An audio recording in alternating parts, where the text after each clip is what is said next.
Bom dia, meus amados, que alegria é estarmos mais uma vez juntos, com o privilégio que temos de cultuar o nosso Deus, ainda que distantes pela situação em que vivemos, mas certamente unidos pelo Espírito Santo de Deus. Continuamos a ser uma igreja, continuamos a ser um único corpo em Cristo Jesus. Nós temos o privilégio hoje de aprender mais sobre Ele, de ouvir a Sua palavra, a Sua mensagem, aprender mais sobre a Sua palavra na lição que vamos ter. E nesse momento nós temos a oportunidade de louvar, adorar a Ele. Eu convido você aí da sua casa, entregue o seu coração em louvor a Deus, que não sejam apenas frases, que não sejam apenas versos, mas que seja o seu coração derramado na presença do Senhor através de louvores. Amém?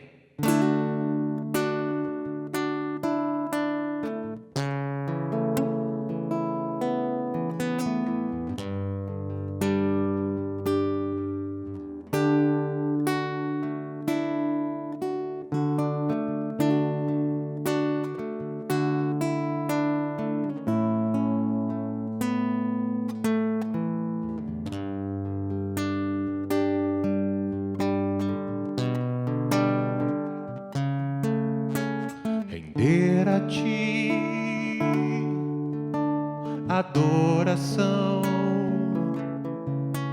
e derramar meu ser.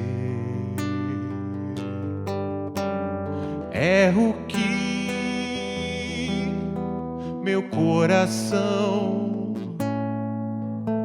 deseja toda manhã.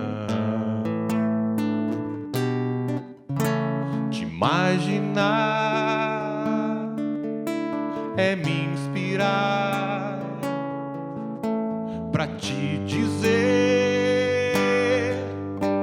estou apaixonado cada vez mais por Ti. Senhor, Tu és incomparável, Teu nome é maravilhoso.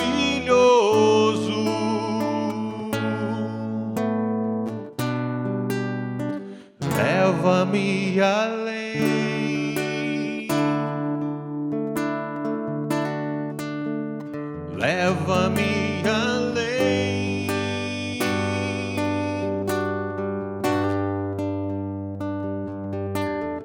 a um nível mais profundo de intimidade contigo, ó Senhor.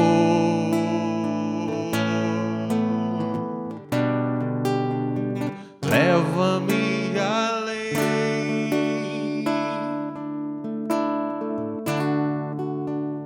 leva-me além,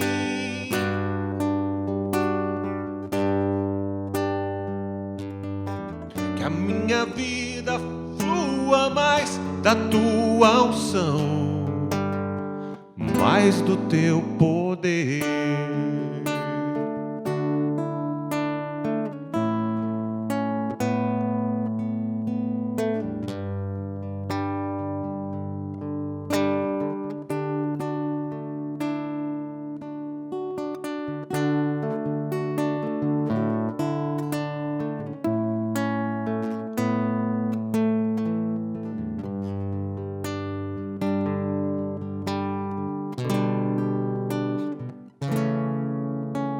Render a Ti adoração e derramar meu ser. É o que meu coração deseja toda manhã. Imaginar é me inspirar pra te dizer: estou apaixonado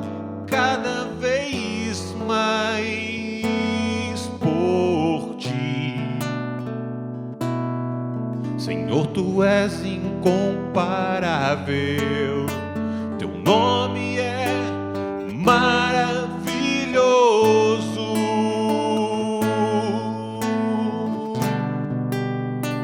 Leva-me além,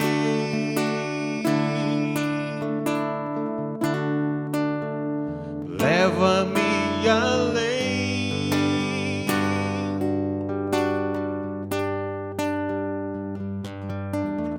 a um nível mais profundo de intimidade contigo, ó Senhor.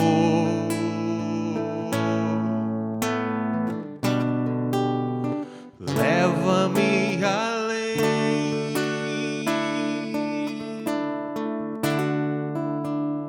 leva-me além,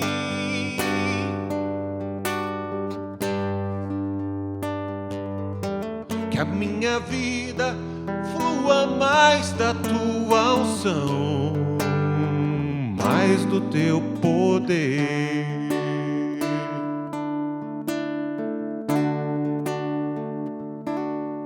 Que a minha vida flua mais da tua unção, mais do teu poder.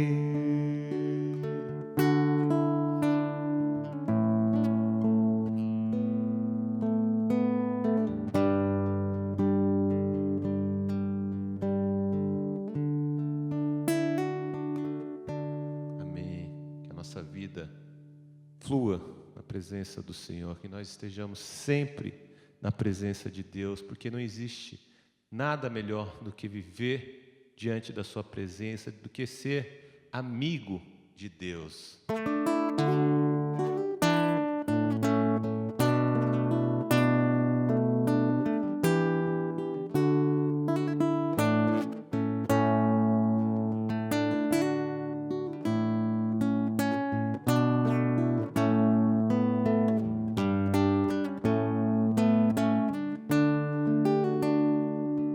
Não existe nada melhor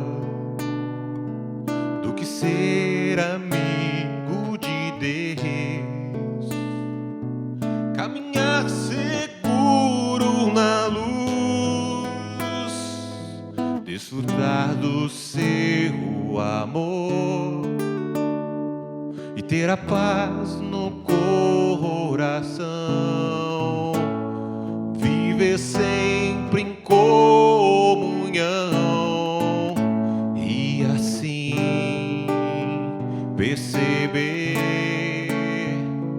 a grandeza do poder de Jesus,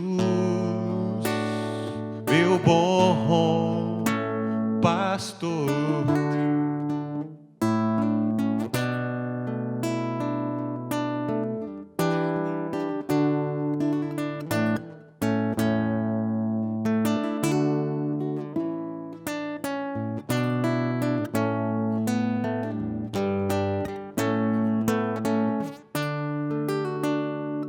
E não existe nada melhor do que ser amigo de Deus, caminhar seguro na luz, desfrutar do seu amor e ter a paz no coração, viver sempre em comunhão e assim perceber a grandeza do poder de Jesus, meu bom pastor.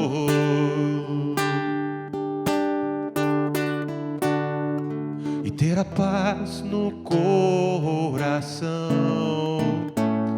viver sempre em comunhão e assim perceber a grandeza do poder de Jesus,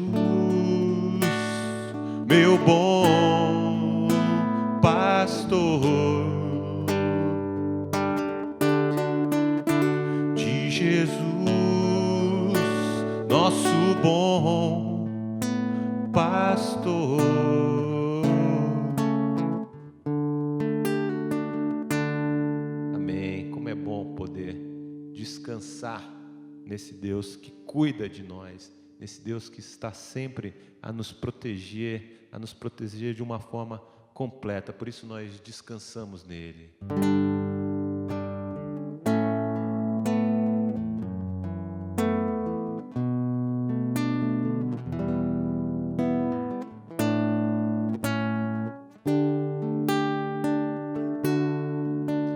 Eu preciso aprender um pouco aqui, eu preciso aprender um pouco ali, eu preciso aprender mais de Deus, porque Ele é quem cuida de mim. Se uma porta se fecha aqui, outras portas se abrem ali. Eu preciso aprender mais de Deus, porque Ele é quem cuida de mim. Deus cuida de mim. Deus cuida de mim. Na sombra das suas asas, Deus cuida de mim. A sua casa e não ando sozinho, não estou sozinho, pois sei, Deus cuida de mim, Deus cuida de mim. Na sombra das suas asas, Deus cuida de mim. Eu amo a sua casa e não ando sozinho, não estou sozinho, pois sei, Deus cuida de mim. E se na vida não tem direção e é preciso tomar decisão, eu sei que existe alguém que me ama, Ele quer me dar a mão. Se uma porta se fecha aqui, outras portas se abrem ali. Eu preciso aprender mais de Deus, porque Ele é quem cuida de mim. Deus cuida de mim. Deus cuida de mim.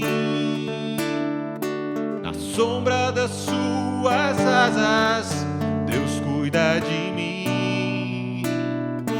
Eu amo a sua casa e não ando sozinho, não estou sozinho, pois sei, cuida de mim. Deus cuida de mim. Na sombra das suas asas, Deus cuida de mim. Eu amo a sua casa e não ando sozinho, não estou sozinho, pois sei, Deus cuida de mim e não ando sozinho, não estou sozinho, pois sei, Deus cuida de mim.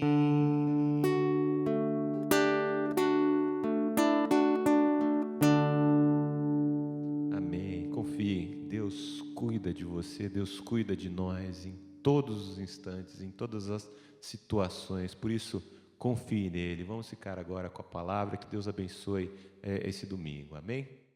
Bom dia, queridos. Que a graça e a paz do nosso Senhor Jesus Cristo esteja com cada um de nós, não só nessa manhã, mas para todo sempre. Estamos de volta aqui. Você já teve um momento com Deus aí de louvor. Agora a gente vai para o nosso momento de devocional e em seguida vamos para a nossa escola bíblica, mas sempre como a gente já tem o hábito de fazer, para a glória de Deus, Vamos orar, baixe sua cabeça, feche seus olhos, vamos colocar nossa vida perante o Senhor mais uma vez. Nós te agradecemos, Pai, porque a Tua misericórdia se renovou por mais essa manhã. Te agradecemos pelo Teu cuidado e pelo Teu livramento. Clamamos aqui que o Teu Espírito direcione o nosso entendimento e que possamos compreender um pouco mais da Tua palavra. Continua falando conosco, renova as nossas forças e nos livra de todo mal, em nome de Jesus. Amém. Queridos, saudade de todos. É difícil a gente ficar longe, mas a expectativa que nós temos de nos reencontrarmos é muito maior do que esse tempo. Então, em breve, a gente vai estar junto, mas enquanto isso não acontece, a gente continua junto, mas um pouquinho longe, e eu te convido a abrir a sua palavra, ler comigo o texto que está lá no Evangelho de Mateus, capítulo 15. Mateus, capítulo 15, verso de número 21, para nós refletirmos sobre o que Deus tem para nós. O que a palavra de Deus nos ensina, nos diz? Partindo Jesus dali, retirou-se para os lados de Tiro e Sidom. E eis que uma mulher cananeia, que viera daquelas regiões, clamava: Senhor, filho de Davi, tem compaixão de mim. Minha filha está horrivelmente endemoniada. Ele, porém, não lhe respondeu palavra. E os seus discípulos, aproximando-se, rogaram-lhe: Despede-a, pois vem clamando atrás de nós. Mas Jesus respondeu: Não fui enviado, senão as ovelhas perdidas da casa de Israel. Ela, porém, veio e o adorou, dizendo: Senhor, socorre-me. Então ele, respondendo, disse: Não é bom tomar o pão dos filhos e lançá-lo aos cachorrinhos. Ela, contudo, replicou: Sim, Senhor. Porém, os cachorrinhos comem das migalhas que caem da mesa dos seus donos. Então lhe disse Jesus: Ó mulher, grande é a tua fé, faça-se contigo como queres. E desde aquele momento, a sua filha ficou sã. Amém, queridos. Esse texto aqui, que é uma preciosidade do Senhor para nós, ele fala de algo que precisa fazer parte da nossa rotina, que é orar.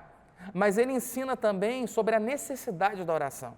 Ele fala de uma oração que é dividida em 3 partes. Eu vou falar um pouquinho com você sobre isso, mas quero que você pense comigo sobre a relação entre a oração e depender de Deus. Quanto mais a gente ora, mais desejo de orar, mais é o desejo de depender de Deus. E o contrário também se aplica. Quanto mais dificuldade para orar, quanto menos eu oro, isso é um sinal que eu dependo menos de Deus. E eu quero aqui tratar com você também, falando um pouquinho do texto que está lá em 1 Tessalonicenses, carta do apóstolo Paulo, capítulo 5, verso 17, e ele fala sobre o seguinte, sobre orar sem cessar. Quando olho essa narrativa da mulher cananeia, eu vejo que ela ora sem cessar. Mas durante esse período da oração dela, essa oração que ela vai dividindo aqui com Jesus e as próprias respostas que o Senhor dá para ela, a gente percebe que a primeira resposta que ela recebe é o silêncio. A Escritura mostra para a gente que muitas das vezes você vai orar e a resposta que você vai receber é o silêncio vindo da parte de Deus. Essa mulher continua orando e ela ora e Jesus diz não para ela. Até de uma maneira que a gente olha o texto e se assusta. Mas ela insiste e continua orando até que o Senhor Jesus atende a oração dela. E esse talvez seja o processo que Deus queira despertar no nosso coração. Primeiro, às vezes você vai orar e a resposta é o silêncio. Outras vezes você vai orar e Deus vai dizer que não. Mas como essa mulher, nós precisamos continuar em oração para que Deus traga a resposta certa para a gente e nos abençoe. Em nome de Jesus. O tema dessa mensagem é orar sem cessar, mas eu quero falar com você sobre quando a gente precisa orar mais. E o texto nos ensina que eu preciso orar mais e mais quando Deus permanece em silêncio. Vou reler com você versos 21 a 23, eles dizem o seguinte: Partindo Jesus dali, retirou-se para os lados de Tiro e Sidom. E eis que uma mulher cananeia, que viera daquelas regiões, clamava: Senhor, filho de Davi, tem compaixão de mim. Minha filha está horrivelmente endemoniada. Ele, porém, não lhe respondeu palavra. E os seus discípulos, aproximando-se, rogaram: Despede-a, pois vem clamando atrás de nós. Essa mulher chega com esperanças de encontrar Jesus. Ela não faz parte do povo judeu, ela é uma gentia. E ela vem clamando, vem gritando atrás de Jesus, dizendo: olha, Senhor, a minha filha está endemoniada, cura minha filha, resolve o problema dela. E Jesus não responde palavra alguma para ela. Os discípulos ficam irritados com aquilo, a ponto de chegar para Jesus e dizer: Senhor, manda ela embora, porque ela está gritando ali atrás. Ou seja, ela está atrapalhando, ela está chamando a atenção. Despede, o Senhor não vai fazer nada por ela mesmo. Meus irmãos, vocês lembram quando Jesus está no Getsemane e ele ora por 3 vezes, pedindo que o Pai o livrasse daquele cálice? Sabe qual foi a resposta que Jesus obteve? Foi o silêncio de Deus. Muitas das vezes, na sua oração, o silêncio vai reinar. E muitas das vezes o silêncio vai ser a própria resposta que o Senhor tem para nós. E quando isso acontecer, continue orando. Quando o silêncio de Deus se fizer presente, e aqui na narrativa de Jesus no Getsemane que eu citei anteriormente, a oração de Jesus recebeu como resposta o silêncio de Deus no momento mais difícil da humanidade. No momento onde Jesus queria obter uma resposta, onde ele se juntou com os discípulos, em especial com Pedro, Tiago e João, pedindo oração, Deus não respondeu, o Pai não respondeu. Meus irmãos, quando Deus não respondeu, veio em seguida o sofrimento que o nosso Senhor Jesus Cristo teve que enfrentar, mas depois veio a ressurreição e a glória. Às vezes Deus usa esse caminho para você e para mim também. Silêncio nas orações, mas isso não significa que a gente precisa parar de orar. Às vezes vem um momento difícil, mas isso tudo vai redundar em glória, vai redundar em cura, vai redundar em conversão, vai redundar em casamento abençoado, vai redundar numa família que caminha mais de acordo com a vontade de Deus, vai redundar em um emprego. Deus vai abrir a porta, quem sabe, para um concurso público. Meus irmãos, quando Deus não responde, isso não significa que Ele não está do nosso lado, nem nos abençoando. Quando Deus não responde, você precisa orar mais ainda. E nessa manhã eu quero convidar você a ter, não só na sua mente, mas principalmente no seu coração, essa certeza que nós precisamos orar mais quando o Senhor não responde às nossas orações, quando Ele permanece em silêncio. Mas eu quero continuar com você aqui para a gente ver qual é o seguinte passo onde eu preciso orar mais. Além de Deus, quando Deus permanece em silêncio, nós precisamos orar mais quando o Senhor responde aquilo que nós não queremos quando a gente ora. Às vezes nós oramos e falamos: Senhor, faz isso, muda isso, transforma isso. E Deus faz justamente o contrário. E foi isso que aconteceu aqui. Quero ler com você a segunda parte do verso 23 e o verso 24. O que diz? E os seus discípulos, aproximando-se, rogaram-lhe: despede-a, pois vem clamando atrás de nós. Mas Jesus respondeu: não fui enviado, senão as ovelhas perdidas da casa de Israel. Queridos, às vezes você vai depositar toda a sua confiança em Deus, vai orar, vai buscar e vai ter certeza no seu coração que vai acontecer alguma coisa. Só que quando você vai perceber o que aconteceu, foi justamente aquele contrário do que você imaginava. Isso acontece com você, acontece comigo, acontece na história bíblica. Eu não sei se você conhece a história de Moisés. Moisés, ele foi chamado por Deus para libertar o povo da escravidão no Egito, que durava 430 anos. Enfrentou dificuldades no deserto, uma delas foi quando Deus falou para ele falar com a rocha em Refidim, para que dessa rocha saísse água. E ao invés de fazer isso, ele bate na rocha, ele dá cajadada na rocha. Deus vira para ele e diz que ele não vai entrar na terra prometida por essa atitude. Quando a narrativa bíblica vai lá para Deuteronômio, capítulo 3, versos 23 a 28, Moisés vai trazer detalhes do não de Deus, por isso que aconteceu, por essa atitude que ele tomou nessa hora em que ele bateu na rocha. Deus vai chegar para ele vai orar e vai falar assim: Senhor, deixa eu entrar na terra prometida, deixa eu ir para lá, eu quero ir. E aí Deus vira para ele e fala: você não vai entrar, não insiste mais, eu já determinei o que vai acontecer, você vai preparar o Josué, filho de Num, para que ele seja o seu sucessor, você vai subir ao monte, vai olhar tudo, mas você não vai entrar na terra prometida, você vai ficar por ali. Confesso a Deus que todas as vezes que eu leio esse texto, meu coração se aperta. Moisés caminhou 40 anos e, como o ditado diz, parece que ele nadou e não morreu na praia, ele morreu no deserto. Mas se você olha um pouquinho mais para frente, ou melhor, bem para frente na narrativa bíblica, você vai chegar lá no Evangelho de Mateus, no capítulo 17, quando Jesus sobe ao monte com Pedro, Tiago e João, e acontece a transfiguração. Jesus revela quem ele é na plenitude do seu poder para os discípulos. E Jesus começa a conversar com duas pessoas. Ele conversa com Elias, que vai simbolizar os profetas, e com Moisés, que simboliza a lei. Em resumo, foi nessa hora, que Moisés entrou na Terra Prometida.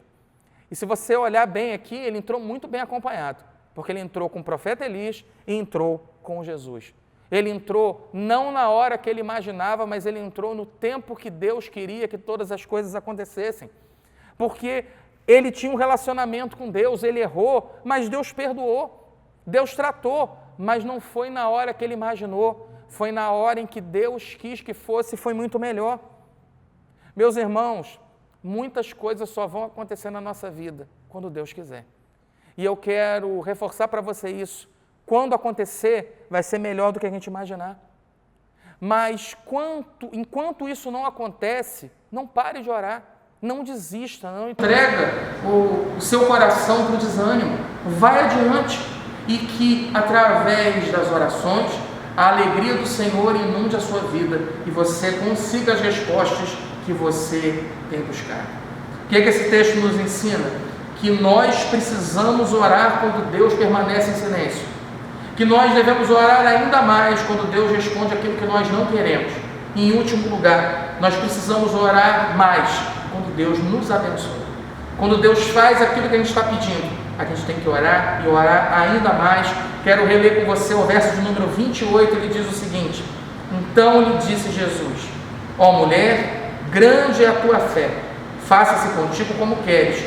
E desde aquele momento, sua filha ficou sã. Essa mulher ora, ela pede e ela recebe o silêncio. Ela continua em oração e Jesus diz que veio só para as ovelhas perdidas da casa de Israel.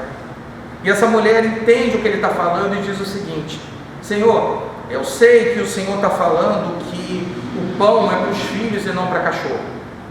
Mas eu sei também que os cachorros, eles comem dos pães das migalhas que caem da mesa dos homens. E quando ela fala essa frase, Jesus diz para ela: mulher, grande é a tua fé, tua filha ficou curada, pode ir embora, fica tranquila, eu já resolvi o seu problema. O que Jesus ensina para a gente? Que às vezes eu oro pedindo um emprego e Deus não dá e eu desisto. Que às vezes eu peço aprovação no concurso, peço um emprego melhor, peço uma conversão no meu ambiente familiar, eu peço mudança de vida, peço a Deus que Ele tire do meu coração determinadas inclinações, e quando parece que Ele não respondeu aquilo que eu imaginava, ou quando Ele ficou em silêncio, eu vou desistindo. Aqui, meus irmãos, o que o Senhor quer trazer à nossa mente é que nós precisamos orar e sermos gratos também ao Senhor. Eu não sei se você lembra lá, segundo livro de Reis, capítulo 4, versos 8 a 37. Tem a narrativa de Eliseu com a sunamita. E pela misericórdia, o Senhor concede para a sunamita um filho. E esse filho, depois de um tempo, morre. E ela busca o profeta e diz para ele: eu não pedi filho nenhum para você. Por que você fez isso? E ele fica tão atordoado que ele vai até o local onde o garoto está deitado no quarto e deitado na cama morto. Ele ora e o menino ressuscita. Uma ressurreição lá no Antigo Testamento. Como é bom a gente ver que Deus é o mesmo. E quando a mãe ela recebe o filho de volta, a primeira coisa que ela faz é ajoelhar diante do profeta e agradecer.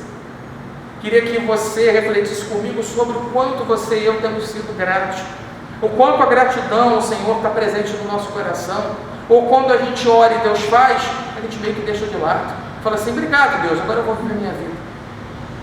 Existe um teólogo que diz o seguinte: se as nossas orações por agradecimento forem maiores do que as nossas petições, é um sinal que a gente entendeu quem Deus é e o que Ele pode fazer. E eu concordo muito com isso. Quando Deus te conceder tudo o que você pede, não esqueça dele, ore ainda mais. Existe um aviso que Moisés, o próprio Moisés, dá lá no capítulo 8 do livro de Deuteronômio, dizendo o seguinte: cuidado, quando vocês chegarem na terra prometida, construírem casas, comerem do fruto da terra, tiverem plantado árvores maravilhosas, não esqueçam do Senhor, porque foi Ele quem deu forças para vocês conquistarem as riquezas que vocês têm. E esse aviso tem que ecoar sempre no nosso coração. Talvez Deus não conceda tudo o que a gente quer, porque Ele sabe que quando Ele conceder, a gente tem um grave risco de esquecer dele.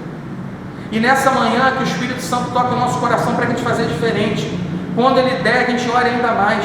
Quando Ele conceder, que a gente busque com mais intensidade, e que a gente confie que é só o começo, que Ele vai fazer ainda mais. Não seja ingrato ao Senhor. Nós somos. Ele sabe disso e Ele nos ama. E Ele continua atendendo às nossas orações. E o que Ele quer é que a gente se esforce para mudar e reconheça que Ele é um Deus que providencia tudo para nós. Eu não sei o quanto você tem orado, o quanto você tem buscado, mas eu queria te convidar nessa hora, você e a sua casa, para nós estarmos juntos em oração. Te convido a baixar a sua cabeça, fechar o seu olho, para você orar junto comigo. Senhor, nós queremos te agradecer, porque o Senhor é fiel, o Senhor é maravilhoso e o Senhor é bom. Nos ensina, através dessa história tão maravilhosa, dessa mulher que a Bíblia chama de Ciro Fenícia, mas não dá o nome dela. Mas registra a história de uma oração que é maravilhosa e que nos ensina tantas coisas. O Senhor dá para ela 3 respostas diferentes em curto espaço de tempo. Ela ora, tem o silêncio, ela ora, recebe um não, e ela ora e sai dali abençoada, de acordo com a tua vontade, mas de acordo com aquilo que ela tinha pedido. Por isso, Senhor, que o silêncio não seja motivo das nossas orações cessarem, mas que o silêncio do Senhor seja motivo de orarmos ainda mais. Quando o Senhor disser não, e às vezes a gente precisa ouvir não, que continuemos orando, porque quem sabe o Senhor não vai mudar essa resposta e nos vai conceder tremendas bênçãos. Pedimos também, nos ensina a orar principalmente quando somos abençoados. Coloca gratidão no nosso coração, não deixa a gente esquecer de Ti.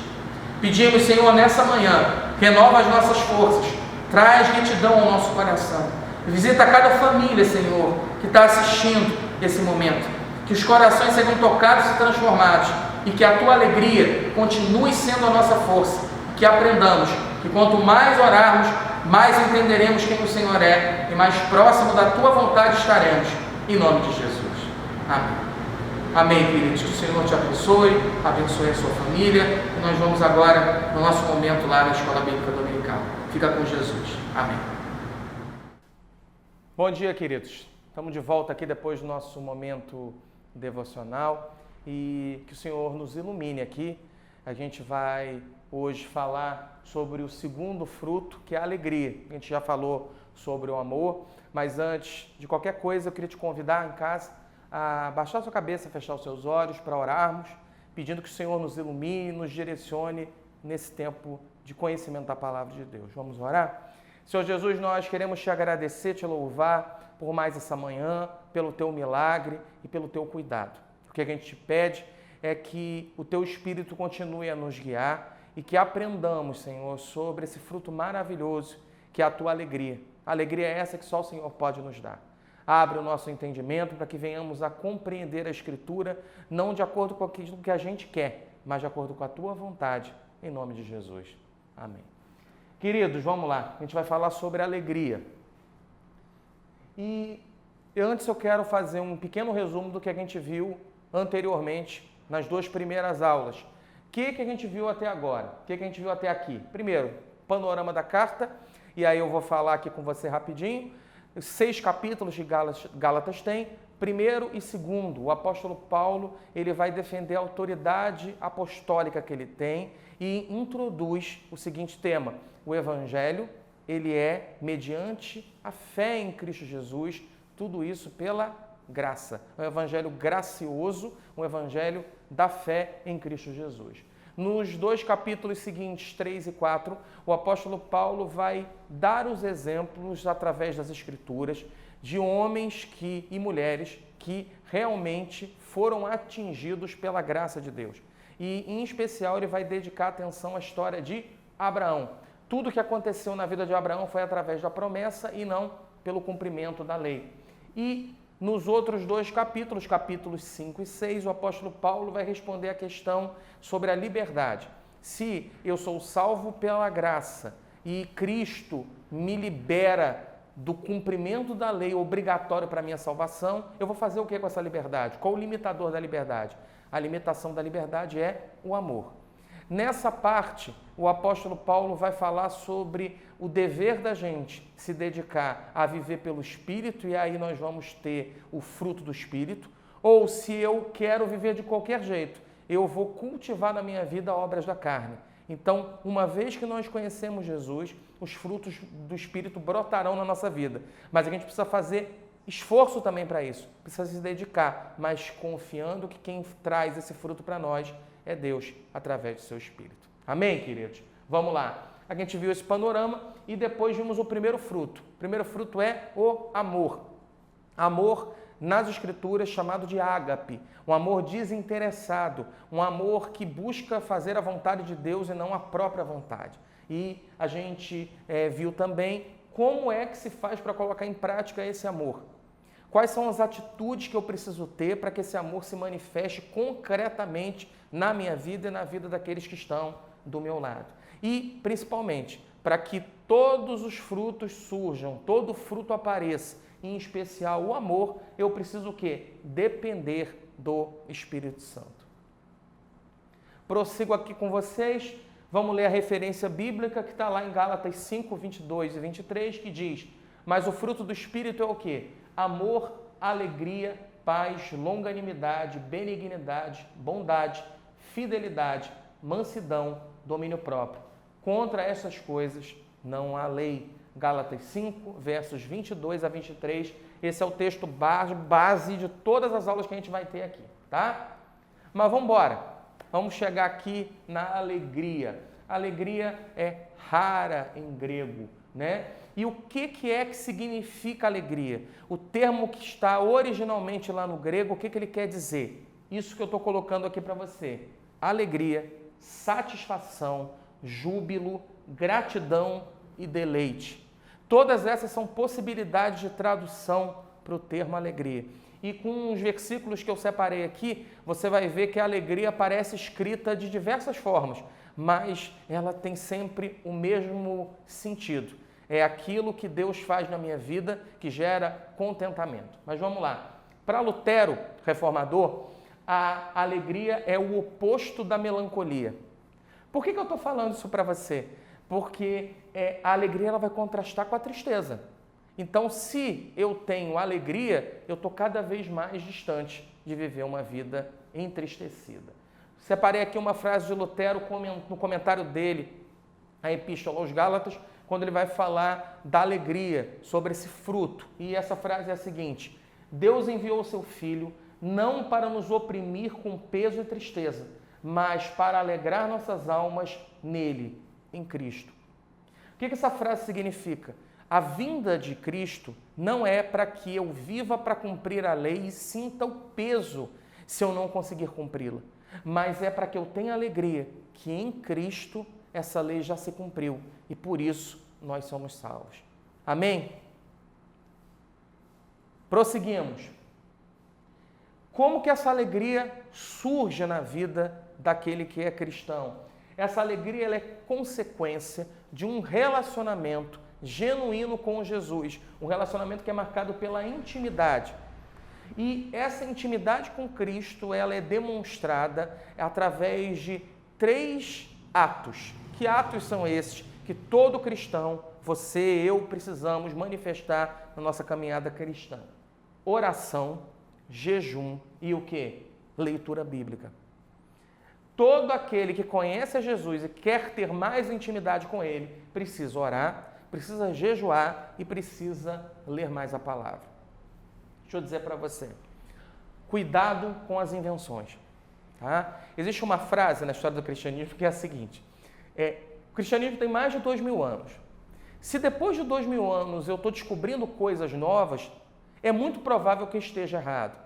Porque grandes pensadores já se debruçaram sobre esses temas. E às vezes, quando a gente começa a querer descobrir muita coisa além, a tendência é a gente inventar. Por que eu estou dizendo isso para você? sempre foram pilares do relacionamento com Cristo: oração, jejum e leitura bíblica.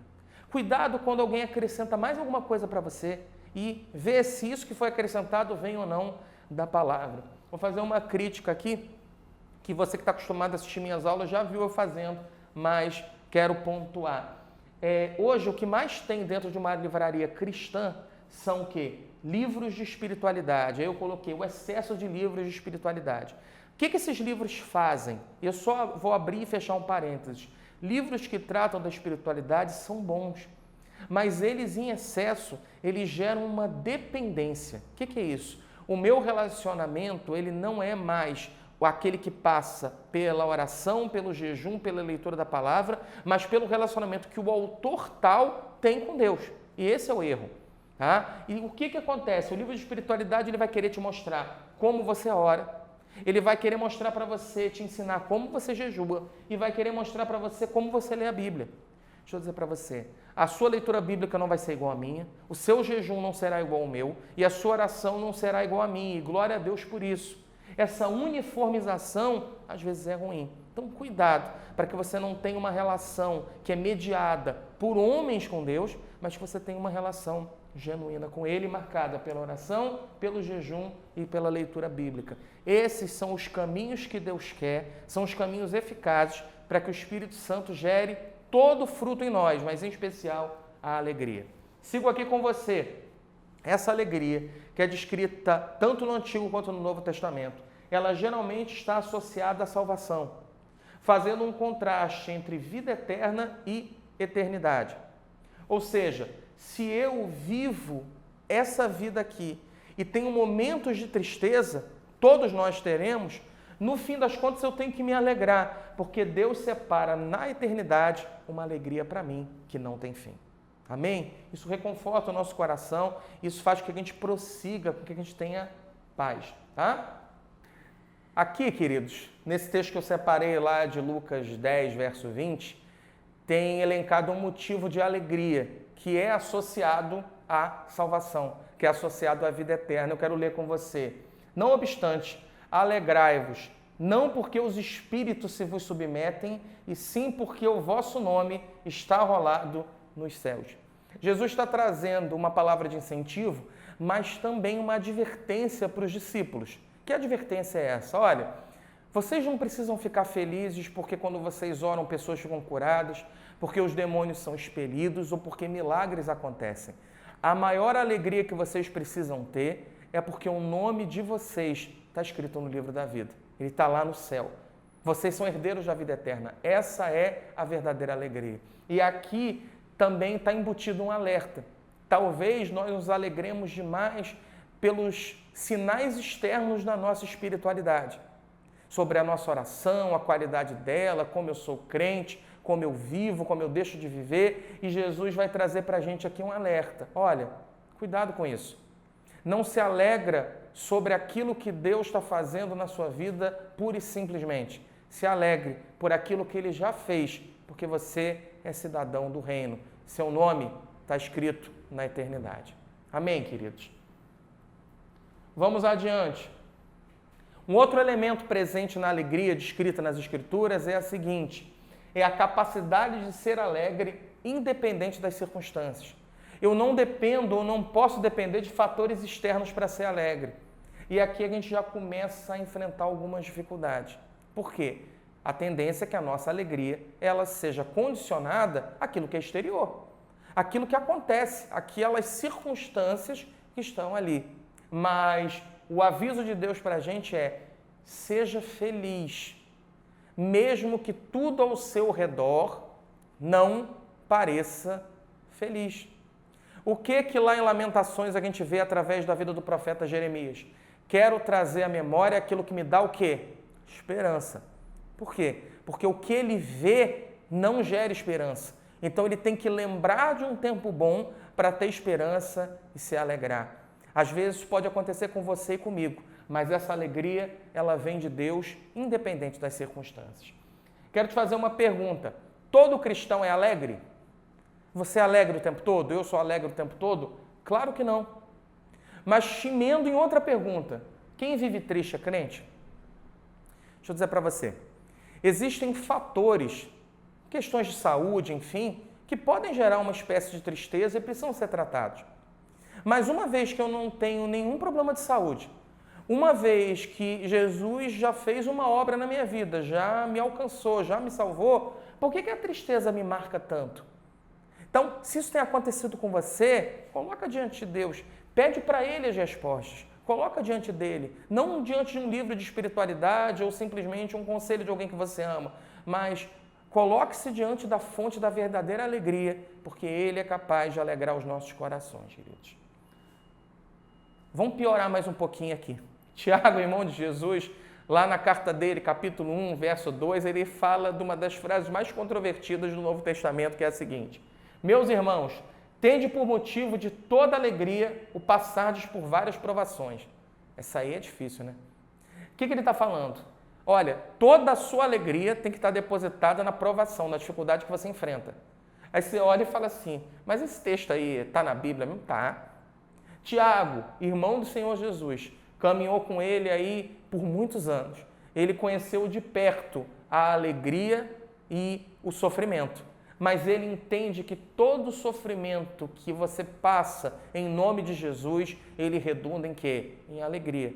Todas as coisas cooperam para o bem daqueles que amam a Deus, daqueles que são chamados segundo o seu propósito. Então, mesmo que venham várias provações, isso no final vai ser motivo de alegria. Sempre lembra do exemplo de José com seus irmãos. O mal que vocês intentaram contra mim, Deus transformou em bem. É assim que Deus age nas nossas vidas, tá? Mais um detalhe.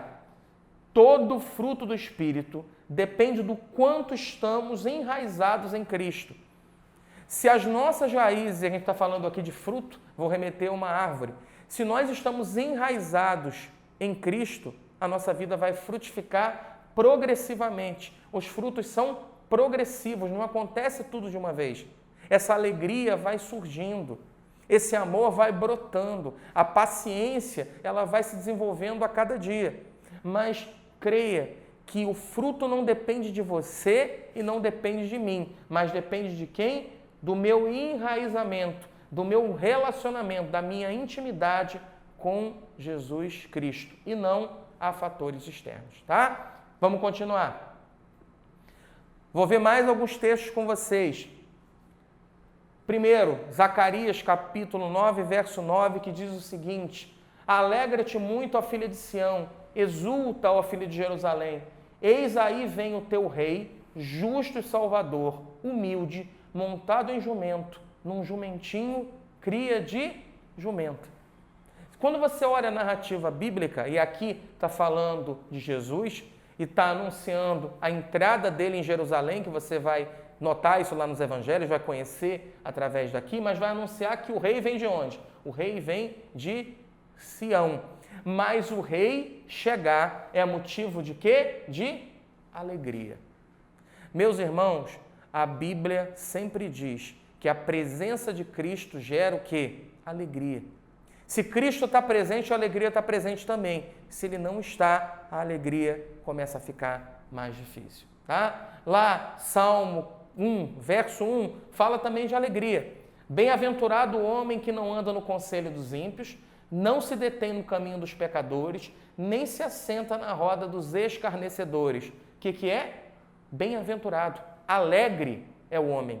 E repara aqui que assim como eu estava falando com você que tem uma progressividade para o fruto do Espírito, tem uma progressividade também para as obras da carne, tá? O que é o aviso? Logo no começo do livro de Salmos. Olha, feliz, bem-aventurado é o homem, que ele não anda no conselho dos ímpios, e a ideia é assim, é essa caminhada com os ímpios, viver fazendo as coisas que eles fazem. Não é que você não tenha que ter amigo ímpio, mas não manter as mesmas práticas. Depois, é uma progressividade. Além de andar, eu me detenho no caminho desses pecadores. Eu começo a conviver com eles de maneira excessiva. Eu vou andando mais e mais e vou começando a fazer o que eles fazem. E por último, você se assenta na roda dos escarnecedores. Começa a andar, convive um pouco mais, senta, come junto, vive junto, faz as mesmas coisas. Assim como há uma progressividade para que o fruto do Espírito se manifeste, o cristão precisa ficar atento, porque também há uma progressividade para o mal. Nada acontece de uma hora para outra, mas isso é progressivo. E aqui está o aviso de Deus dizendo para nós, se você fugir de tudo isso que é de ruim, você vai ser o quê? Alegre. Você vai ser... E aqui, queridos, está a narrativa do anúncio que os anjos fizeram para os pastores sobre o nascimento de Jesus, que é motivo de alegria, né? O que a palavra de Deus diz? O anjo, porém, lhes disse, não temais, eis aqui vos trago boa nova de grande alegria, que o será para todo o povo. O nascimento de Jesus é motivo de quê? De grande alegria. E o que é que traz o nascimento de Jesus? Ele traz a boa nova, o Evangelho. O próprio nascimento de Jesus é o anúncio do Evangelho. A vida de Jesus inteira é o Evangelho. Não só aquilo que está relatado nas Escrituras, mas o próprio nascimento de Jesus, a sua vida, a sua morte e a sua ressurreição são o próprio Evangelho, o próprio anúncio dele. Vou adiante aqui com você e hoje eu vou ver bastante texto bíblico. E a gente está indo para o Antigo Testamento, está indo para o Novo, para você perceber que a alegria ela é a mesma, porque ela é concebida pelo mesmo Deus, tá? Separei aqui para vocês também a narrativa do primeiro livro de Samuel, que vai falar do nascimento de Samuel envolvendo Ana. Qual é a história aqui antes de eu ler o texto com você? Ana, ela não podia ficar grávida e ela vai orar diante de Deus e chega e faz uma oração. O sacerdote Eli vê que ela está orando, os lábios se mexem, mas não sai palavra alguma. E acha que ela está embriagada. E chega para ela e fala, olha mulher, para de beber. Ela diz, não senhor meu, o senhor está enganado, eu não sou uma mulher que vive dessa maneira, eu não sirvo a outros deuses. O que está acontecendo comigo é que eu estou profundamente angustiada. Por isso eu estou orando assim. Eli vira para ela e diz, minha filha, vá em paz e que o Senhor atenda a sua petição. Ela fica grávida. Só que ela faz um compromisso com Deus. Olha, se eu ficar grávida e tiver um filho homem, ele vai ser do Senhor. Eu vou devolver ele para Deus. Ele vai ser aquele que vai servir no templo, ele vai ajudar os sacerdotes, ele vai viver uma vida diferenciada. E justamente isso que acontece. Ela fica grávida de um menino e ela vai colocar esse menino diante de Deus e chega diante do próprio Eli, que foi o sacerdote que ela tinha conversado antes, conta a história e fala, eu sou aquela mulher que orei, pedi e Deus me concedeu esse filho e eu estou devolvendo ele para o Senhor. Quando tudo isso acontece, a Ana ela vai fazer um cântico, ela vai fazer uma música. E é esse trecho, os 2 primeiros versos dessa canção, desse poema que eu separei aqui para você, e ele vai falar justamente sobre o quê? A alegria. Vamos lá. Então orou Ana e disse, o meu coração se regozija, ou seja, se alegra no Senhor. A minha força está exaltada no Senhor, a minha boca se ri dos meus inimigos, porquanto me alegro na tua salvação. Não há santo como o Senhor, porque não há outro além de ti, e rocha não há nenhuma como o nosso Deus. O que esse cântico vai destacar para nós? Primeiro, a alegria vem do Senhor. Não é porque ela teve um filho, mas porque Deus é capaz de dar alegria para ela. E ela é alegre também porque ela se alegra na salvação que Deus tem poder para conceder. Então, no momento de alegria, no momento de louvor, ao invés de ela só agradecer porque ela teve um filho, mas ela está agradecendo a Deus por tudo que o Senhor faz na vida dela. E que a gente leve isso como exemplo. Que precisamos ser gratos, precisamos ser alegres por tudo que Deus fez e há de fazer nas nossas vidas. Separei também o texto lá de Atos 5, versos 40 a 42, que é um dos textos mais inusitados da Bíblia, porque os apóstolos são presos, eles apanham e eles ficam alegres. E eles dizem, que bom que acharam que a gente é digno de apanhar em nome de Jesus. Não é estranho isso? Se nós fôssemos presos e apanhássemos em nome de Jesus, eu acho que a gente não ia ficar alegre. Mas a alegria deles aqui é porque as pessoas acharam que eles eram parecidos, que eles lembravam Jesus. E se eles pareciam com Cristo, o coração deles tinha que ser alegre. Vamos lá, diz o seguinte, chamando os apóstolos, açoitaram-nos e ordenando-lhes que não falassem em nome de Jesus, os o quê? Soltaram. E eles se retiraram do sinédrio, regozijando-se, alegrando-se, por terem sido considerados dignos de sofrer afrontas por esse nome. E todos os dias, no templo e de casa em casa, não cessavam de ensinar e de pregar Jesus, o Cristo. Eles se alegraram por eles terem sido considerados dignos de quê? De sofrer afrontas pelo nome de Jesus. Só que ao invés deles pararem diante das ameaças, deixarem de pregar, se entristecerem, muito pelo contrário, todos os dias, não só no templo, mas de casa em casa, eles continuavam ensinando e pregando a Jesus, o Cristo. Amém, queridos? Que as dificuldades da vida, os sofrimentos, jamais tirem a nossa alegria. Vou falar mais algumas coisas aqui sobre esse fruto tão precioso. A alegria sempre é dada pelo Espírito Santo. Ela é um fruto. Por isso, ela vai sempre surgir de maneira o quê? Natural. Falei isso com você anteriormente, mas quero relembrar. Se você tentar frutificar por si próprio, vai ser algo teatral. Vai ser forçação de barra. Vai ser igual quando a esposa fala para o marido fazer alguma coisa, ele faz temporariamente para agradá-la e depois ele volta a fazer tudo como antes. Por quê? Porque aquilo não é natural, aquilo é forçado. Quando você tem uma alegria que é dada pelo Espírito Santo, ela flui, ela é natural, ela acontece de maneira espontânea porque é dada por Deus. Mais uma coisa maravilhosa para nós. A alegria, ela gera confiança em Jesus, ela gera o quê? Fé. Quando você está alegre porque Jesus fez alguma coisa por você, você continua com essa alegria adiante. Você vai firme diante das coisas do Senhor. Você prossegue. Por quê? Porque a confiança, ela está sempre atrelada à fé. Se você não confia, a sua fé sempre vai ficar embaixo. Tá bom? Também, a alegria, ela nos ajuda a prosseguir nos momentos de dificuldade. Quando tudo está difícil, essa alegria que traz confiança e fé, ela me ajuda a ir adiante. O que é mais fácil para você?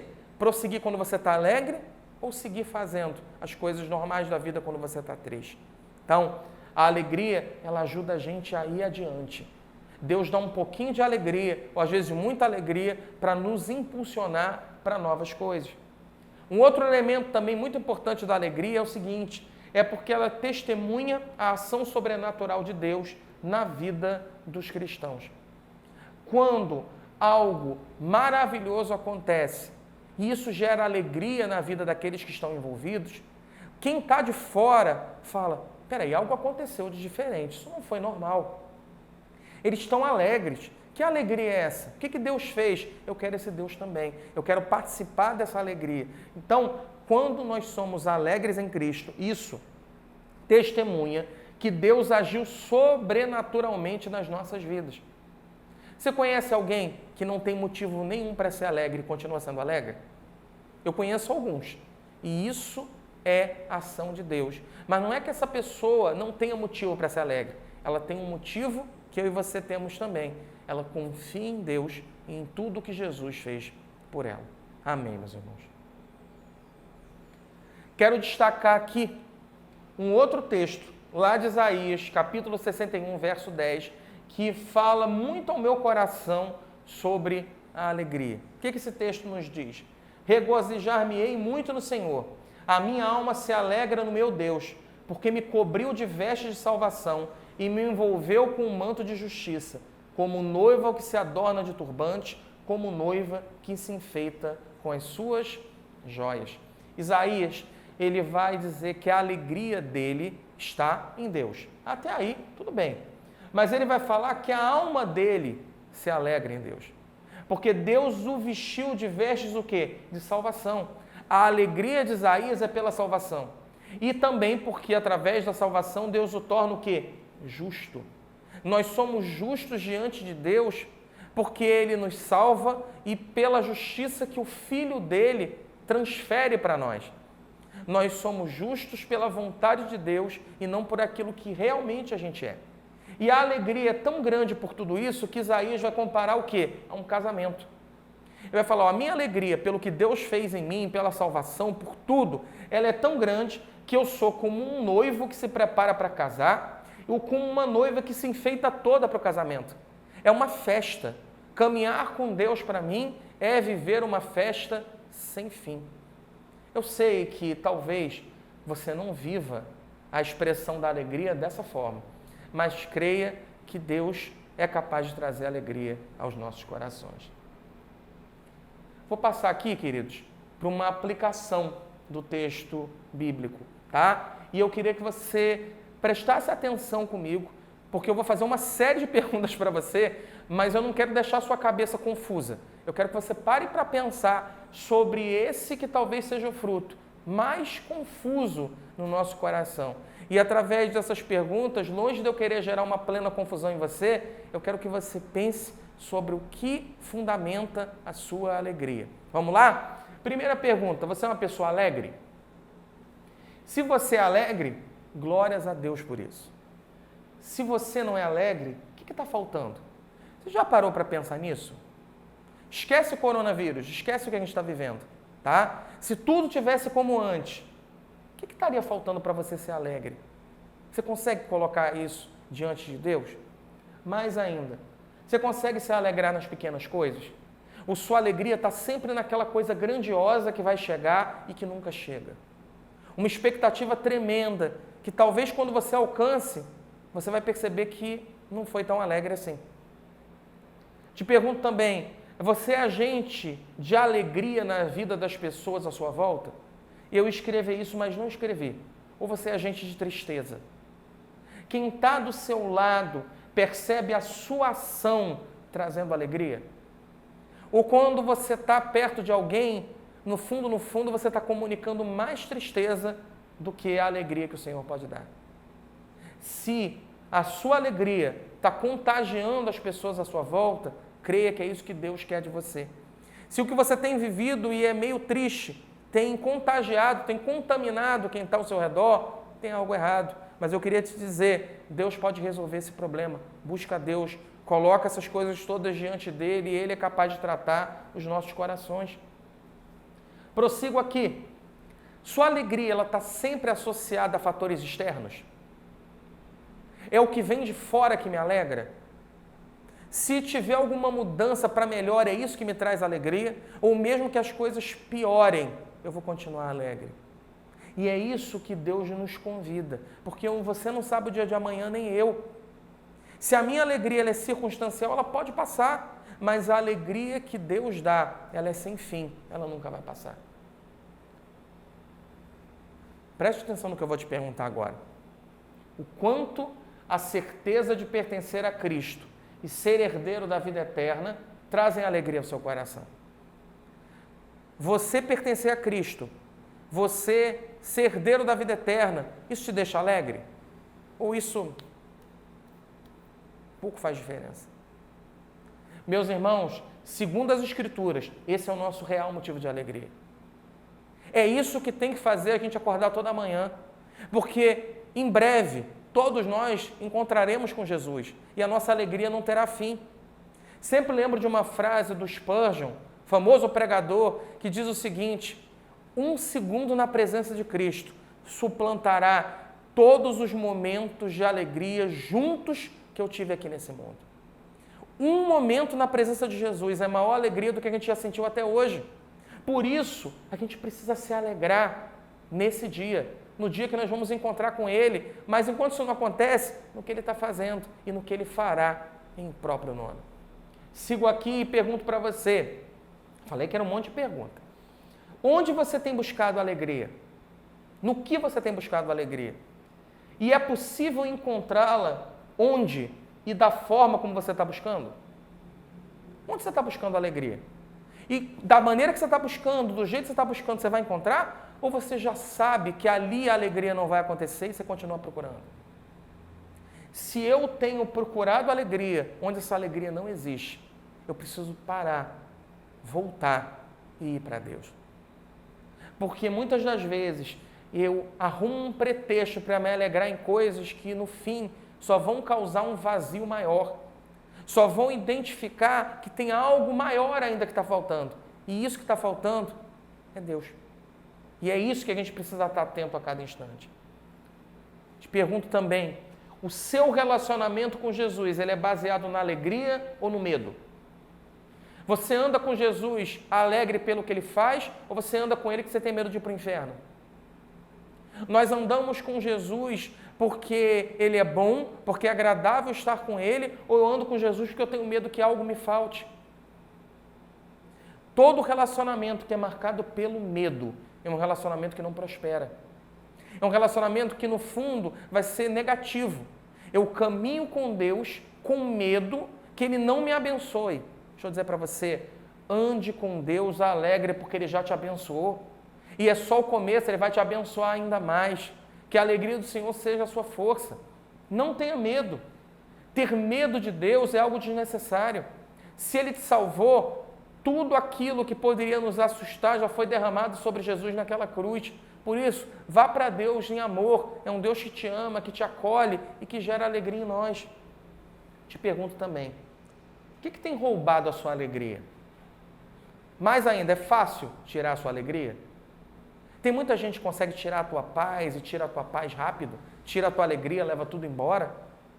Deixa eu dizer para você, a alegria que Deus dá, ninguém é capaz de tirar da gente. É uma alegria que excede o quê? Todo o entendimento. É uma alegria que vai além do que eu penso. É uma alegria que vai na certeza absoluta do cuidado de Deus sobre as nossas vidas. Não deixa essas coisas que têm tirado a sua alegria continuarem a fazer isso.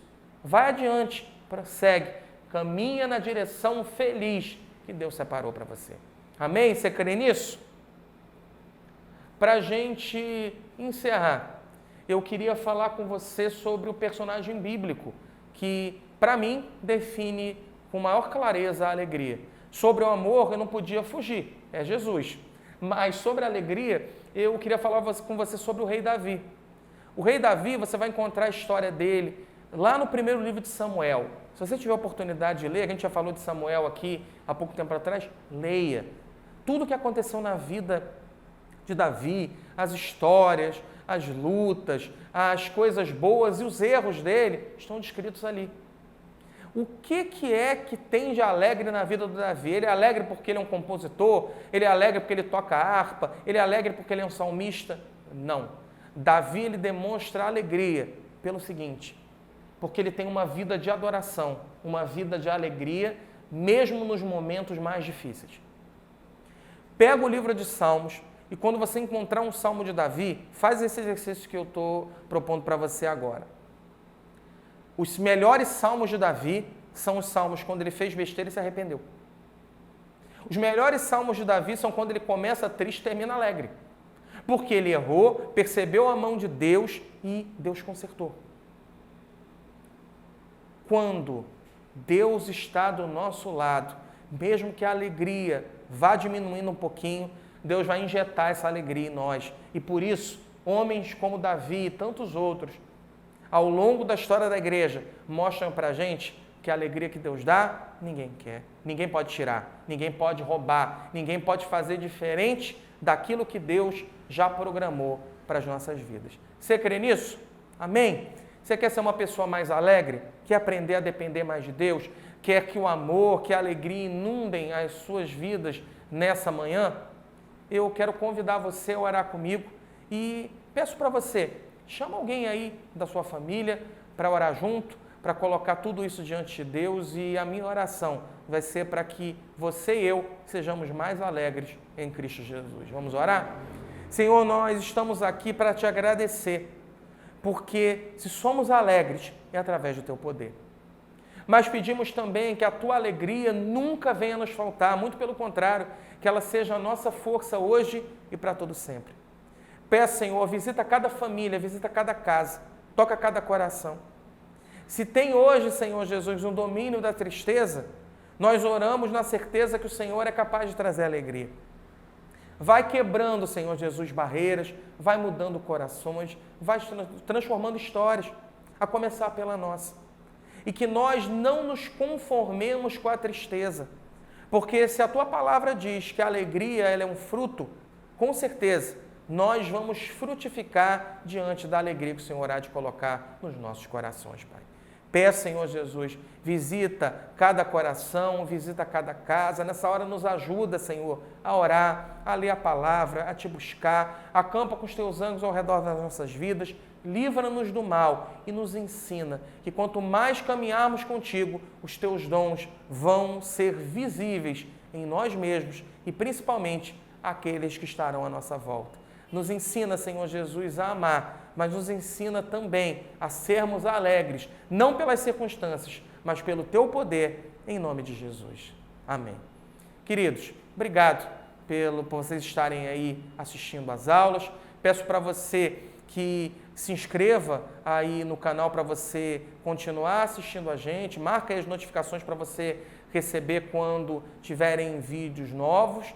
E mais ainda, não deixa de orar, não deixa de ler a palavra, não deixa de buscar o Senhor nesse momento. É tempo de renovo, é tempo de graça diante do Senhor e que Ele proteja e abençoe você. Saudades de todos, mas em breve estaremos juntos, em nome de Jesus. Até semana que vem. Fica na paz.